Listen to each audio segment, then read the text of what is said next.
Senior cartographer Margaret Holloway first noticed the discrepancy while updating topographical maps for the Nevada test site expansion in August 1953.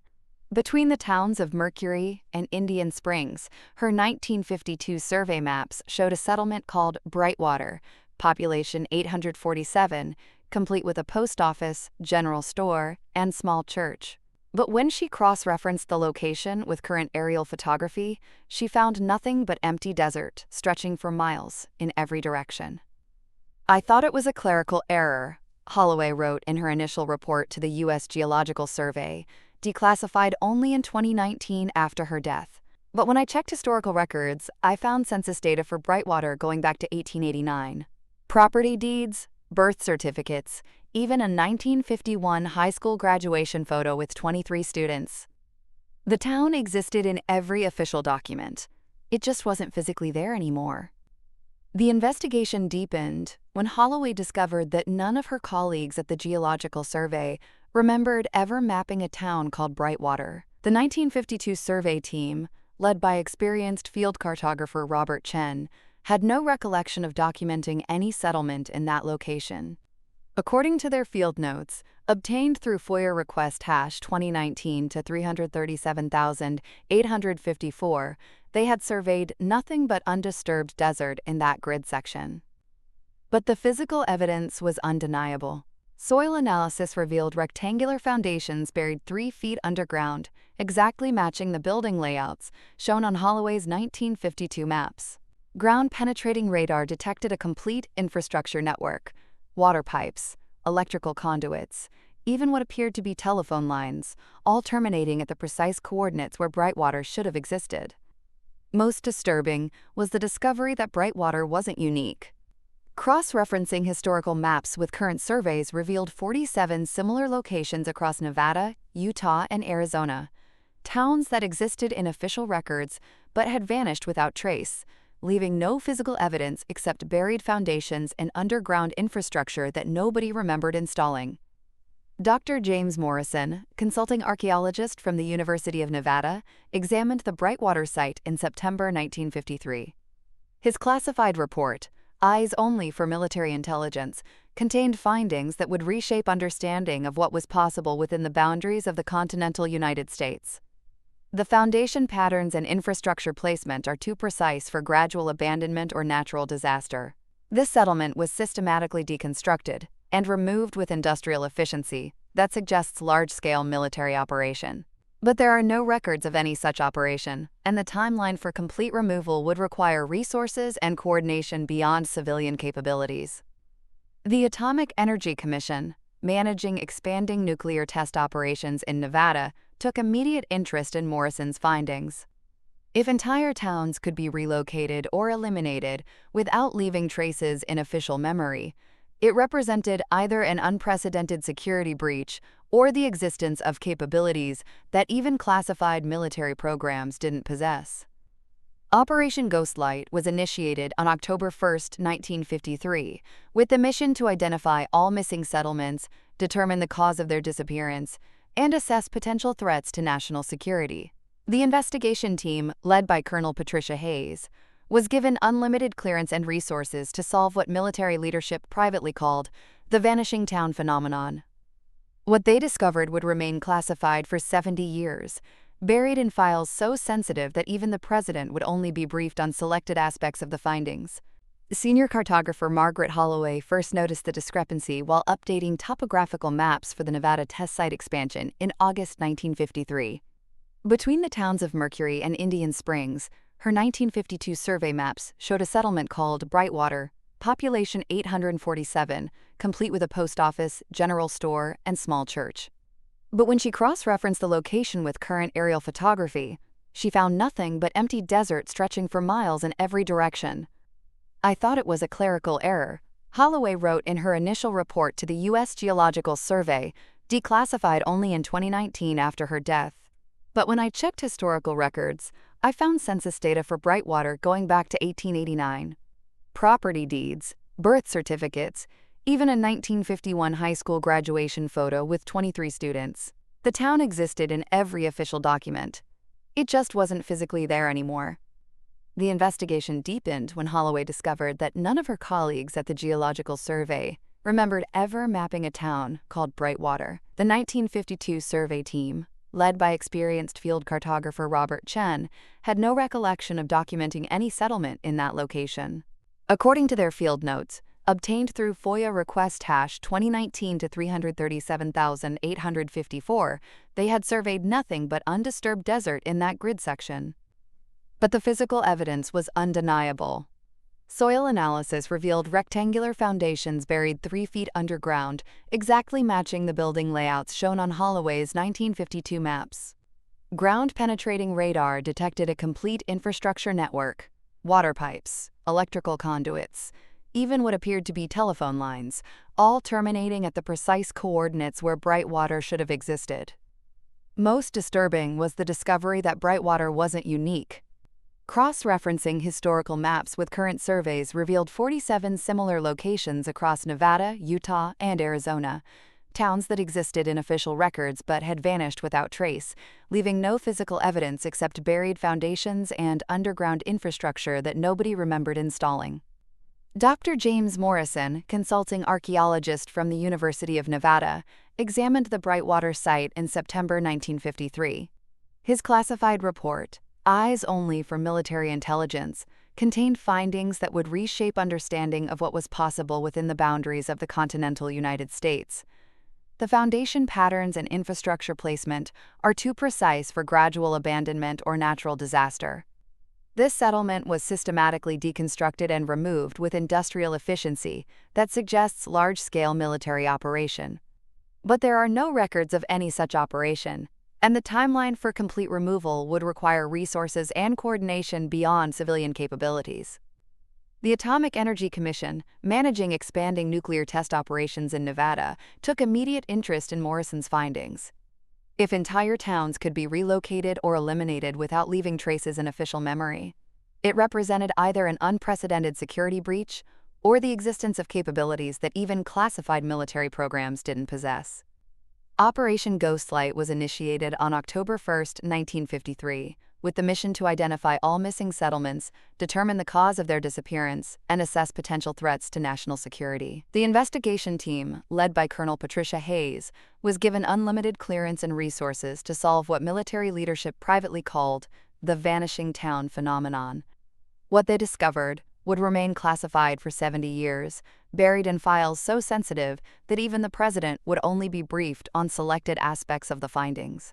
The program officially ended in 1952, but analysis of classified budget documents suggested that memory modification research continued under different operational names, with applications extending far beyond civilian relocation to include military personnel, government employees, and potentially entire population centers deemed security risks by evolving Cold War strategic requirements. The full scope of American memory modification capabilities became clear when Operation Ghostlight investigators gained access to Camp Detrick's Psychological Research Division, where Dr. Steinberg's identity synthesis protocol had evolved into something far more sophisticated than simple civilian relocation support.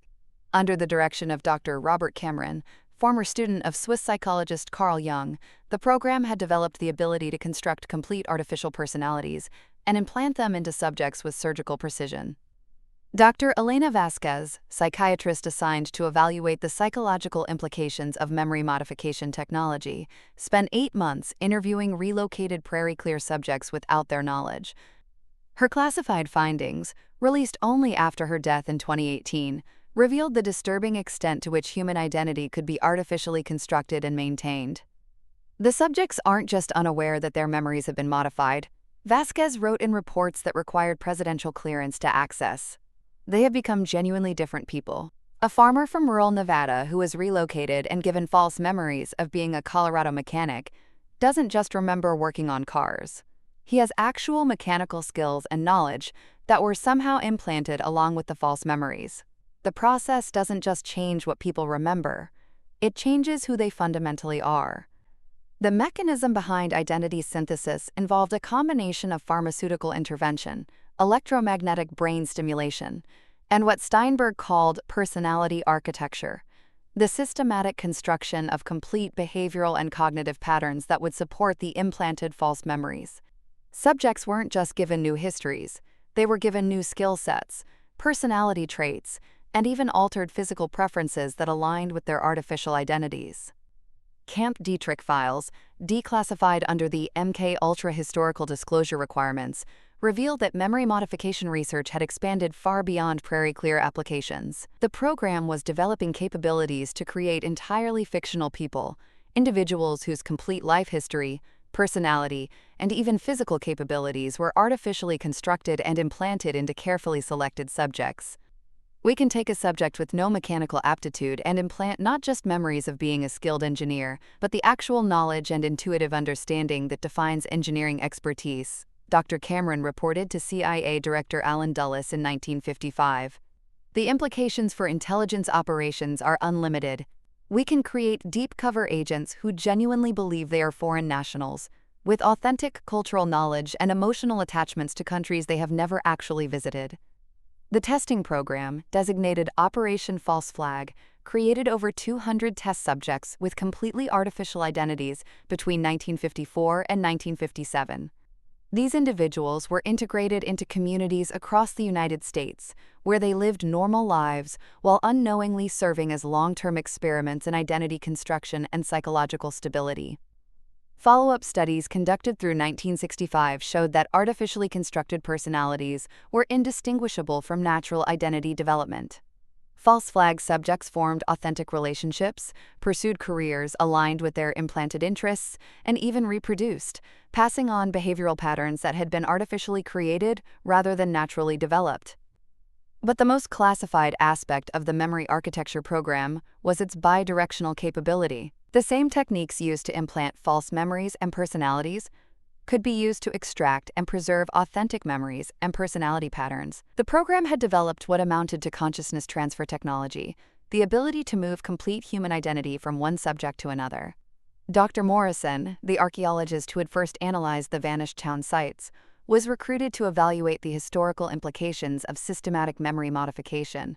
His classified assessment, buried in files requiring congressional oversight to access, contained a warning that would prove prophetic. If this technology can relocate entire communities and create artificial identities without detection, how do we know it hasn't already been used on larger populations? How do we know our own understanding of American history is authentic rather than artificially constructed? The existence of memory modification capabilities raises questions about the fundamental reliability of human knowledge and historical records. The investigation team realized they faced a paradox that threatened their ability to understand their own findings. If memory modification technology was as advanced as the evidence suggested, there was no way to determine whether their own memories and identities were authentic or artificially constructed. The investigation reached a critical turning point in January 1958 when Operation Ghostlight analysts discovered that memory modification wasn't limited to relocated Prairie Clear communities or individual false flag subjects. Statistical analysis of demographic data revealed population anomalies in over 300 American cities, locations where birth records, death certificates, and census information showed patterns consistent with large-scale identity modification. Dr. Patricia Chen, statistician recruited from the Rand Corporation, led the mathematical analysis that would expose the true scope of American memory modification programs. Her work, classified at levels requiring unanimous approval from all intelligence agency directors, revealed that artificial identity construction had been implemented on a scale that dwarfed previous estimates. "We're not looking at isolated experiments," Chen wrote in her June 1958 preliminary report. "We're looking at systematic modification of American demographic patterns involving millions of individuals. The statistical signatures are unmistakable. Birth rate anomalies, migration patterns that don't correspond to economic incentives, professional skill distributions that don't match educational records. Someone has been artificially constructing American social structure for at least 15 years. The breakthrough came when Chen's team identified identity clusters, groups of individuals whose personal histories interlocked in ways that suggested coordinated construction rather than natural social development. Entire neighborhoods and cities across the United States showed signs of having been populated with people whose memories, relationships, and professional backgrounds had been designed to create stable communities around specific economic or strategic objectives. The scope was staggering. Analysis suggested that between 12 to 18% of the American population showed statistical markers consistent with memory modification or complete identity construction. These individuals weren't concentrated in rural areas or near military installations. They were integrated throughout major cities, holding positions in government, education, industry, and even military leadership. General Hayes, now promoted to oversee all Ghostlight operations, authorized the most sensitive investigation in American intelligence history, Operation Synthetic Society. The mission was to determine whether the United States government was unknowingly controlled by individuals whose identities and loyalties had been artificially constructed by unknown entities. We're facing the possibility that American democracy itself has been infiltrated and potentially controlled through memory modification technology, Hayes wrote in classified briefings to President Eisenhower. If significant percentages of our population have artificial identities, we need to determine who created those identities and what objectives they were designed to serve. The investigation revealed that identity modification had been conducted by multiple organizations operating independently. Military programs focused on creating loyal personnel and compliant civilian populations. Intelligence operations created deep cover agents and foreign nationals with American identities. But most disturbing was evidence of identity construction by entities that couldn't be traced to any known government or military program. Dr. Steinberg, now serving as senior consultant on consciousness modification research, made the discovery that would redefine understanding of the entire phenomenon. Artificial identities were being created with capabilities and knowledge that exceeded anything available to human science in the 1940s and 1950s. Some of the implanted memories contain information that our intelligence services didn't possess when the identities were constructed, Steinberg reported in documents that remain classified at presidential levels. Subjects with artificial backgrounds in nuclear physics possess knowledge of technologies that weren't developed until years after their false memories were implanted.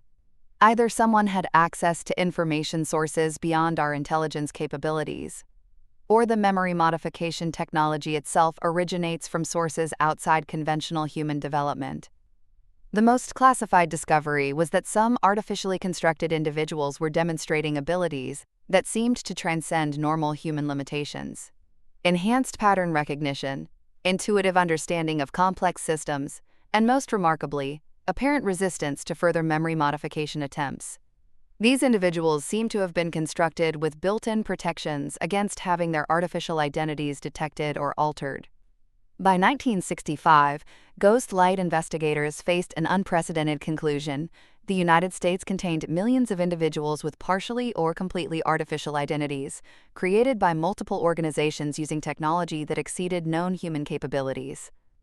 Some served obvious strategic purposes, but others seemed designed for objectives that remained hidden, even from the intelligence agencies that had discovered their existence.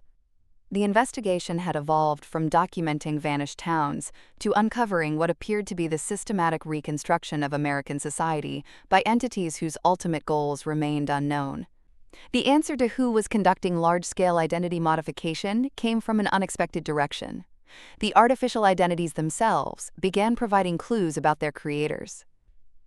Dr. Margaret Foster, psychologist specializing in recovered memory techniques, developed protocols for accessing deeper layers of implanted memories without triggering the psychological defense mechanisms built into artificial identities. Working with volunteer subjects who had been identified as having constructed backgrounds, Foster discovered that beneath the surface layers of false memories lay what she termed construction signatures, traces of the original implantation process that could reveal information about the entities responsible for creating the artificial identities.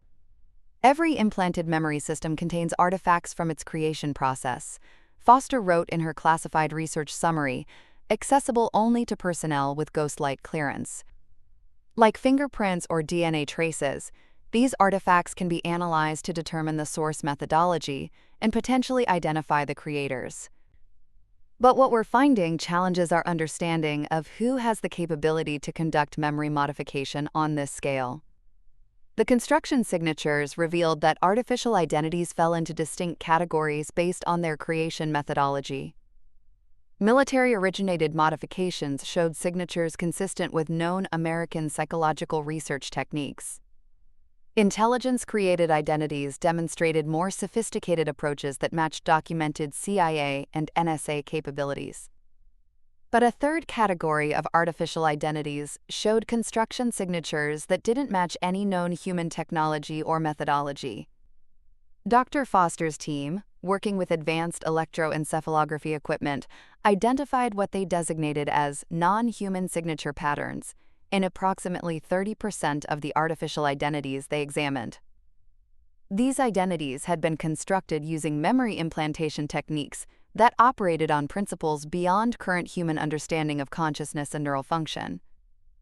The non-human signatures suggest memory modification technology that works at quantum levels of consciousness, Foster reported to Ghostlight Leadership in December 1966. Instead of using electromagnetic stimulation and pharmaceutical intervention like human-originated modifications, these identities appear to have been constructed through direct manipulation of quantum consciousness fields. The technology involved would require understanding of human psychology and neurology that exceeds our current capabilities by decades or possibly centuries. The investigation team realized they were facing evidence of non-human involvement in American population modification. But the implications were even more disturbing than alien infiltration. Analysis suggested that the non-human memory modification had been conducted in cooperation with human authorities as part of a coordinated program involving multiple intelligence agencies and unknown non-human entities. Colonel Rodriguez, assigned to lead the non-human signature investigation, discovered classified agreements between American military leadership and entities identified only as, quote, technological consultants in documents dating back to 1947. These agreements authorized limited experimental modification of American populations in exchange for advanced technologies that would provide strategic advantages over Soviet capabilities. "We've been allowing non-human entities to experiment on our own citizens," Rodriguez wrote in reports that required joint congressional and presidential approval to access. The agreements were signed by high-level military and intelligence officials who believed they were gaining technological advantages necessary for national defense. But the scope of population modification suggests objectives beyond technology transfer. The most classified discovery was that some individuals with non-human signature identities held positions of significant authority within government, military, and intelligence organizations. These individuals appeared to have been specifically constructed and placed to influence American policy decisions in ways that served the objectives of their non-human creators. But analysis of policy decisions influenced by these individuals revealed a puzzling pattern. Many of the changes they had promoted actually seemed to benefit human civilization and American strategic interests. Environmental protection initiatives, technology development programs, and diplomatic strategies that had prevented potential conflicts all showed evidence of having been influenced by individuals with non-human signature identities. Dr. Cameron, now serving as senior psychological advisor to Ghostlight Operations, reached a conclusion that would reshape understanding of the entire phenomenon. The non-human entities aren't infiltrating human civilization to control or exploit it. The evidence suggests they're attempting to guide human development in directions that serve long-term species survival and advancement. The population modification program appears to be a form of benevolent guidance rather than hostile takeover. The investigation had revealed that American society was being shaped by cooperation between human agencies and non-human entities, working toward shared objectives that remained largely hidden from both the general population and most government officials. Direct contact with the non-human entities responsible for population modification was achieved in April 1968, when Ghostlight investigators successfully decoded communication protocols embedded within the quantum signature patterns found in artificially constructed identities. The entities, who identified themselves as development coordinators, had been attempting to establish formal communication with American leadership for over 2 decades. Dr. Sarah Walsh, linguist specializing in non-conventional communication methods, led the team that achieved breakthrough contact with the coordinators. Her classified reports, released only to researchers with cosmic clearance, documented humanity's first confirmed dialogue with non-human intelligence operating within Earth's population management systems. They're not aliens in the conventional sense, Walsh wrote in her initial contact report, classified at levels requiring approval from congressional intelligence oversight committees. The coordinators describe themselves as representatives of species that achieved technological transcendence millions of years ago, who now serve as guides for younger civilizations approaching critical development phases. They've been working with human governments since 1943 to prevent our species from destroying itself during the atomic age transition. The coordinators explained that memory modification and population restructuring were standard procedures used to guide species through technological development periods that typically resulted in self-destruction. Statistically, 89% of civilizations that developed nuclear weapons also developed the capability to modify consciousness and social structures. Most used these technologies to control and exploit their populations, leading to conflicts that ended in species extinction. Earth was selected for the guidance protocol because your species demonstrates unusual creativity and adaptability. The coordinators communicated through advanced technological interfaces that allowed direct thought transmission. But you also show concerning tendencies towards self-destruction and resource competition. The population modification program was designed to introduce stabilizing influences, while preserving the characteristics that make your species valuable for cosmic development. The vanished towns discovered by Operation Ghostlight were revealed to be part of a much larger population optimization program. Communities had been relocated not just to clear land for military installations, but to create social configurations that would be more stable and productive under changing technological conditions. The artificial identities weren't infiltrators or control agents. They were enhanced versions of human consciousness designed to provide leadership and guidance during critical transition periods.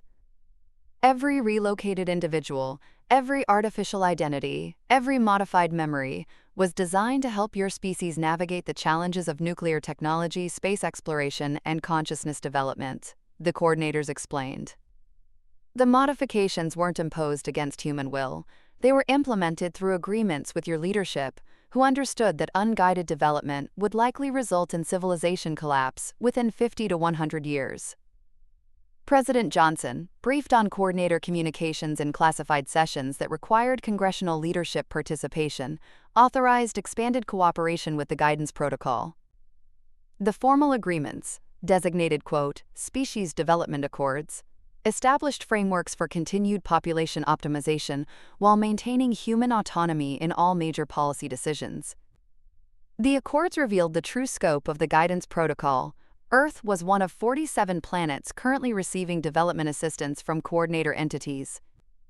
Each world faced similar challenges during their technological transition periods, and each received customized guidance based on their species, unique characteristics, and potential contributions to what the coordinators described as, galactic consciousness development.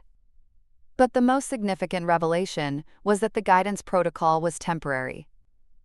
Once species achieved sufficient technological and social stability, coordinator involvement was gradually reduced until civilizations became independent members of the galactic community. Earth's graduation from guided development was projected to occur sometime between 2020 and 2050, depending on how successfully human society adapted to the enhanced population modifications. Dr. Foster, now serving as primary psychological liaison with the coordinators, documented the long-term implications of the species development program. We're not being controlled or manipulated. We're being educated.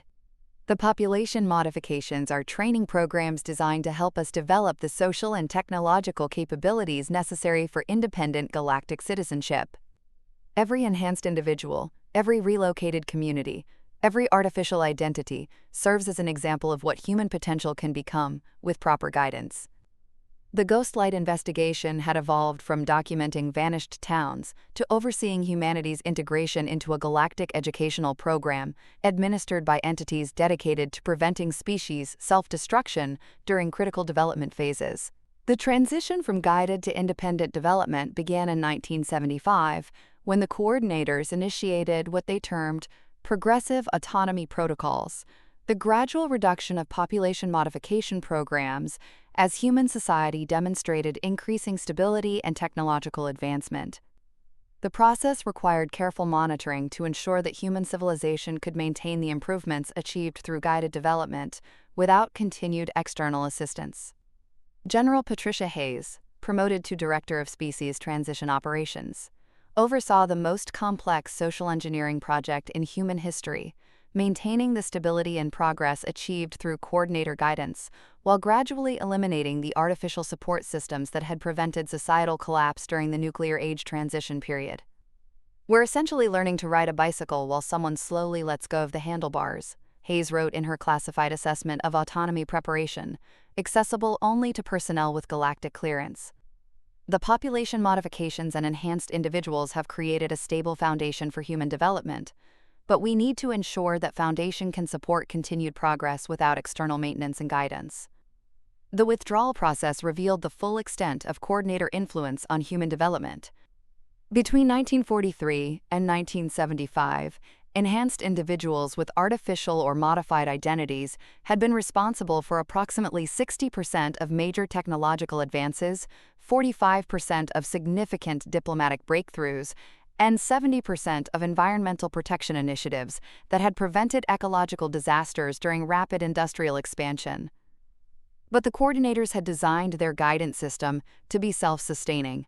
Enhanced individuals were programmed to train and inspire unmodified humans, creating cascading improvements in human capabilities that would continue even after coordinator involvement ended. The goal was to establish momentum in human development that would carry civilization forward independently.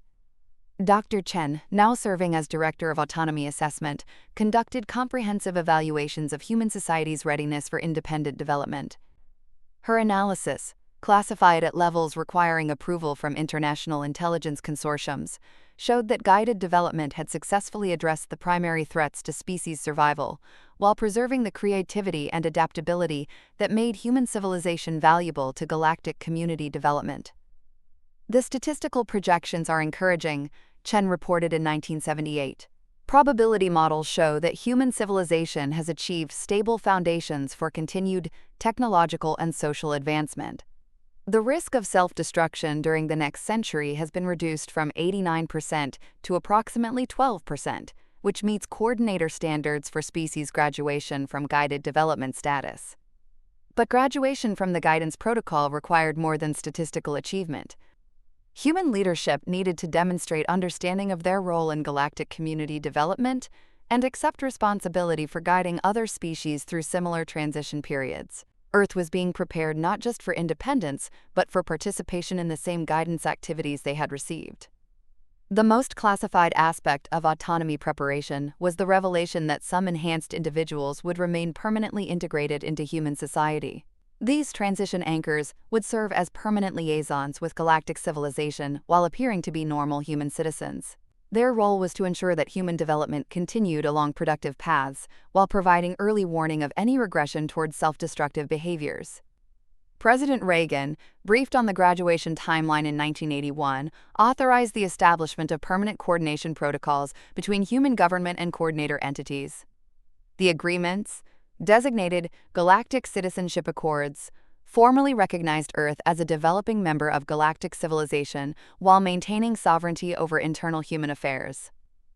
"We're not losing our independence," Reagan stated in classified briefings with congressional leadership. "We're gaining membership in a community that includes thousands of species across millions of worlds. The guidance we received was education, not control. Now we're being invited to help provide the same education to species that are where we were 40 years ago." The final phase of human graduation from guided development required something unprecedented in the guidance protocol's galactic history: gradual disclosure of the program's existence to the general human population. Unlike most species, which remained unaware of guidance throughout their transition period, human consciousness had evolved to the point where continued secrecy would impede further development rather than protect social stability. Dr. Foster, appointed as Director of Disclosure Operations, faced the challenge of revealing 7 decades of hidden history without causing social collapse or undermining the stability that guided development had achieved. Her approach, designated the Revelation Protocol, involved gradual release of information through multiple channels over a 15-year period. We can't simply announce that millions of Americans have artificial identities and that our government has been cooperating with non-human entities since 1943. Foster wrote in her disclosure strategy documents, classified at galactic citizen levels. But we also can't continue hiding information that affects fundamental understanding of human society and development. The solution is to present the information gradually, allowing public consciousness to adapt to each revelation before introducing the next level of complexity. The Revelation Protocol began with carefully orchestrated document releases that revealed selected aspects of Cold War psychological research programs. MK-Ultra disclosures in the 1970s had prepared public consciousness for the possibility of government involvement in consciousness modification. The 1980s releases expanded this foundation by documenting memory modification capabilities and limited population relocation programs. But the most sensitive aspect of disclosure involved the artificial identities still integrated into human society. Approximately 2.3 million Americans retained partially or completely constructed backgrounds that served ongoing stability and development functions. These individuals couldn't be exposed without disrupting the social networks they had been designed to maintain and support. The solution was revolutionary: voluntary self-disclosure by enhanced individuals who chose to reveal their artificial origins to their communities and families. Beginning in 1987, selected enhanced individuals began experiencing, quote, memory integration events, controlled recovery of their original construction process that allowed them to understand their true nature while maintaining their current identities and relationships. The response has exceeded all projections, Foster reported in 1990. Enhanced individuals who learn about their artificial origins typically experience initial confusion and concern, but then demonstrate remarkable adaptability and continued commitment to their constructed lives and relationships. Their families and communities show similar resilience when the disclosure is handled properly. The voluntary self-disclosure program revealed something unexpected about human consciousness. Artificial identities had become genuinely authentic through lived experience. Enhanced individuals weren't just maintaining constructed personalities. They had developed into complete human beings whose artificial origins didn't diminish the validity of their current existence or relationships. President Bush, briefed on disclosure progress in 1989, authorized expanded revelation protocols that would prepare American society for full awareness of the guidance protocol by the end of the century. The timeline was coordinated with similar disclosure programs on other worlds that were graduating from guided development status. Every species faces this transition, the coordinators explained to disclosure teams. The movement from unconscious guided development to conscious galactic citizenship requires complete understanding of the assistance received and the responsibilities that come with graduation. Earth's disclosure process will serve as a model for future species undergoing similar transitions. The most challenging aspect of disclosure was revealing the scope of non-human involvement in human development without triggering panic or hostility. Public consciousness needed to understand that coordinator assistance had been beneficial and cooperative, rather than controlling or exploitative. By 1995, public opinion polls showed that 67% of Americans were aware of classified government programs involving consciousness research and population modification. Media coverage had gradually shifted from conspiracy theories to serious discussion of the implications for human society and future development. The final phase of disclosure preparation involved establishing public institutions that could manage continued coordination with galactic civilization while maintaining democratic governance and human autonomy. The National Development Coordination Agency, established in 1998, served as the official liaison between human government and coordinator entities while providing public transparency about ongoing galactic citizenship responsibilities. The Millennium Transition marked humanity's formal graduation from guided development to independent galactic citizenship. The ceremony, attended by representatives from 47 galactic civilizations and broadcast globally, celebrated Earth's successful navigation of the technological transition period that destroyed 89% of species attempting similar development paths. President Clinton, representing humanity in the graduation ceremony, acknowledged the coordinator entities who had prevented human self-destruction during the nuclear age, while preserving the creativity and independence that made Earth valuable to galactic community development. The formal recognition established Earth as the 247th species to achieve autonomous galactic citizenship. We stand here today not because we were controlled or manipulated, but because we were educated, Clinton stated in his graduation address, simultaneously broadcast to all member civilizations. The guidance we received preserved our humanity while teaching us to transcend our limitations. Now we accept the responsibility of providing similar guidance to species beginning their own transition from planetary to galactic consciousness. The decade following graduation was marked by rapid advancement in human capabilities as artificial limitations were removed and hidden technologies were integrated into public knowledge. Medical advances developed through enhanced individual research were released to global healthcare systems. Environmental solutions, tested in relocated communities, were implemented worldwide. Social structures pioneered in artificial identity networks became models for improved governance and community organization. But the most significant change was humanity's new role as guidance coordinators for developing species. Earth became the primary training center for newly graduated civilizations, preparing to serve as guides for younger species. Human experience with consciousness modification, population optimization, and social stabilization made Earth-trained coordinators particularly effective at helping species navigate technological transition periods. Dr. Walsh, appointed as Director of Galactic Coordination Services, oversaw humanity's first assignments as guidance providers.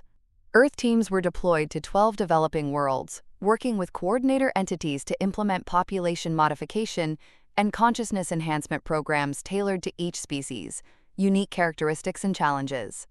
"We're not imposing human solutions on alien species," Walsh explained in her public reports on galactic guidance activities. "We're applying the principles we learned during our own transition: preservation of species identity while preventing self-destruction, enhancement of positive capabilities while reducing destructive tendencies, gradual preparation for independent galactic citizenship while maintaining autonomous development paths." The artificial identities and relocated communities that had originally triggered Operation Ghostlight were revealed to serve ongoing functions in humanity's galactic responsibilities. Enhanced individuals continued providing stability and guidance within human society, while serving as examples for species receiving similar modifications. Relocated communities became training centers, where human coordinators learned to implement population optimization programs for other worlds. But perhaps the most remarkable discovery was that the vanished towns had never actually vanished. They had been relocated to other dimensions, where they served as experimental models for optimal human community organization.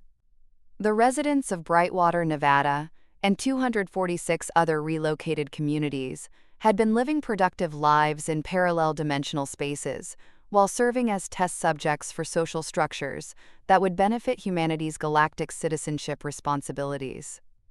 The relocated communities represent humanity's contribution to galactic knowledge, revealed Dr. Morrison, now serving as Director of Dimensional Community Studies. Their experiences in optimized social structures provide data that helps other species design better civilizations during their transition periods. They volunteered to live in experimental conditions, so their experiences could benefit billions of beings across thousands of worlds. The reunion between relocated communities and mainstream human society occurred gradually between 2005 and 2010, as dimensional barriers were opened and families separated for decades were reconnected. The technology that had made population relocation possible became the foundation for humanity's expansion into multiple dimensional spaces, as galactic citizenship responsibilities required presence across vast cosmic territories. By 2010, Earth had established itself as one of the most effective guidance providers in galactic civilization, specializing in helping species navigate consciousness transitions, population optimization, and social stabilization challenges. The planet that had once faced 89% probability of self-destruction had become a center for teaching other species how to survive and thrive during critical development phases. 24 years after graduation, Earth has become one of the primary coordination centers for galactic civilization development programs, with human-trained guidance teams active on over 200 worlds, currently undergoing technological transition periods. The expertise gained through humanity's own experience with population modification, consciousness enhancement, and social stabilization has proven invaluable for species facing similar challenges across the galaxy. The declassification of Operation Ghostlight files in 2019 marked the complete integration of humanity's guided development history into public knowledge and educational curricula. Children now learn about the relocated communities, artificial identities, and non-human guidance that prevented species extinction during the 20th century as part of standard galactic citizenship education. Margaret Holloway, the cartographer who first noticed missing towns in 1953, lived to see the 2010 reunion of relocated communities with mainstream society. Her final interview, conducted shortly before her death at age 97, captured the perspective of someone who had witnessed humanity's complete transformation. "I thought I was just fixing map errors. But those missing towns were the first clues that we weren't alone, and that someone was looking out for us when we were too young and dangerous to look out for ourselves." The artificial identities that had once caused concern for national security have evolved into humanity's greatest asset for galactic coordination work. Enhanced individuals serve as cultural ambassadors, helping alien species understand how consciousness modification can preserve identity, while enabling necessary adaptations for technological advancement. Their experience living authentic lives with constructed backgrounds provides crucial insights for species struggling to accept guidance modifications. Dr. Foster, now in her 90s but serving as senior advisor for consciousness integration programs, reflects on the long-term implications of humanity's guided development experience. Every enhanced individual, every relocated community, every modified memory was preparation for the work we're doing now. We learned how to change without losing ourselves, how to accept guidance without surrendering autonomy, how to transcend our limitations while preserving our essence. Now we help other species make the same journey. The vanished towns that triggered the original investigation have been restored to their original locations, serving as historical monuments and training facilities for new guidance coordinators. Brightwater, Nevada has been rebuilt as a museum and education center, where visitors from across the galaxy learn about humanity's transition from guided to guiding species. Current estimates suggest that Earth-trained coordinators have helped prevent extinction for 47 species that would have destroyed themselves without guidance during critical development phases. The mathematical models originally developed to analyze human population modifications now serve as templates for optimizing consciousness development across hundreds of different biological and technological configurations. But perhaps the most significant legacy of Operation Ghostlight is the principle it established: guidance programs must eventually graduate to independence and responsibility. The galactic community operates on recursive principles. Every species that receives guidance becomes responsible for providing guidance to younger civilizations, creating an infinite network of development assistance that spans cosmic time and space. The coordinator entities who first guided humanity's development have evolved beyond direct involvement in species guidance, transcending to levels of existence that focus on cosmic development patterns spanning millions of years. But their model of benevolent guidance without control continues through the species they helped graduate to galactic citizenship. As Earth approaches its 25th anniversary of galactic citizenship in 2025, humanity stands as proof that species extinction during technological transition periods isn't inevitable. With proper guidance, consciousness enhancement, and social optimization, civilizations can navigate the dangerous passage from planetary to galactic awareness, while preserving the unique characteristics that make each species valuable to cosmic development. The phantom frequencies that once puzzled NORAD operators, the vanished towns that confused cartographers, and the artificial identities that concerned intelligence analysts have all been revealed as components of the most successful species development program in galactic history. Humanity's graduation from guided to guiding civilization ensures that the knowledge and experience gained through Earth's transition will benefit countless species across infinite space and time. The ghost lights that appeared to make towns disappear were actually beacons guiding humanity toward a future where no species would face the darkness of extinction alone.